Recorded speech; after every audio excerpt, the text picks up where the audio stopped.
சாமையில் பல்வேறு பயன்களை கருத்தில் கொண்டு தான் சாமை உண்டால் ஆமை வயது அப்படின்னு முன்னோர்கள் வழக்கத்தில் பயன்படுத்தினாங்க. சாமை அரிசி ஒரு சிறுதானியத்தில் ஒன்று. சராசரியாக நம்ம சாப்பிட்ற அரிசியில் இருக்கும் நார்ச்சத்தை போல 7 மடங்கு அதிகமான நார்ச்சத்து சாமையில் இருக்குது. அது இல்லாமல் சாமையில் புரத சத்தும் இரும்பு சத்தும் அதிகமாக இருக்கிறதுனால பெண்களுக்கு ஏற்படும் மாதவிடாய் கோளாறுகளை சரி செய்வதற்கும் கர்ப்பப்பை வலுவாக்குறதுக்கும் சாமை அரிசி பயன்படுது. சாமை அரிசி சாப்பிடும் பொழுது சர்க்கரை நோயாளியோட சர்க்கரை அளவில் கட்டுக்குள்ளே வச்சுக்கொள்ள உதவுது. சாமை அரிசியில் சுண்ணாம்பு சத்தும் அதிகமாக இருக்குது. அதனால் எலும்பு மற்றும் பற்களை வலுப்படுத்தவும் எலும்புகளுக்கு இடையே உள்ள தசைகளை வலுப்படுத்தவும் இதனை ஆங்கிலத்தில் லிட்டில் மில்லட்னு சொல்லுவாங்க. சாமை அரிசியில் அதிகமான நார்ச்சத்து இருக்கிறதுனால மலச்சிக்கல் ஏற்படுத்துவதை தடுக்குது. சளி மற்றும் இருமல் போன்ற சுவாச நோய்களுக்கும் இதை உணவாக எடுத்துக்கிறாங்க. சாமை அரிசியில் குறைவான கலோரி தான் இருக்குது. அதனால் உடல் எடையை குறைக்க விரும்புகிறவங்களும் சாமை அரிசியை தாராளமாக எடுத்துக்கலாம்.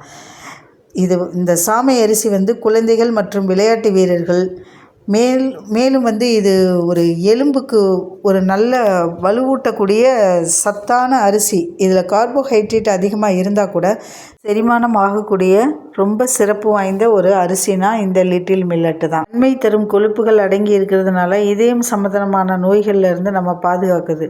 உடல் அழகு பெறுது. தேக புஷ்டி உண்டாக்குது. பித்தம் வாதம் ஏற்பட்ட உபரியை நீக்குது. ஆமை 80 100 150 ஆண்டுகள் சராசரியாக வாழக்கூடியதுன்னு நம்ம எல்லாருக்கும் தெரியும்.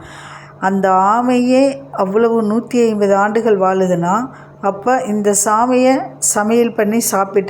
அரிசியை சமையல் பண்ணி சாப்பிட்ட முன்னோர்கள் காரணம் இல்லாமல் நமக்கு சொல்லியிருக்க மாட்டாங்க.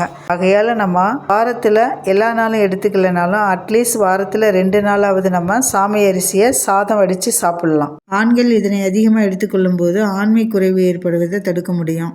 காய்ச்சல் ஏற்படும் போது நாவறட்சியை தடுப்புறதுக்கு கஞ்சி செஞ்சு சாமை அரிசியில் சாப்பிட்லாம். குறைவான கலோரி இருப்பதனால உடல் எடையை குறைக்க விரும்புகிறவங்க சாமை அரிசியை தாராளமாக நம்ம செஞ்சு சாப்பிட்லாம்.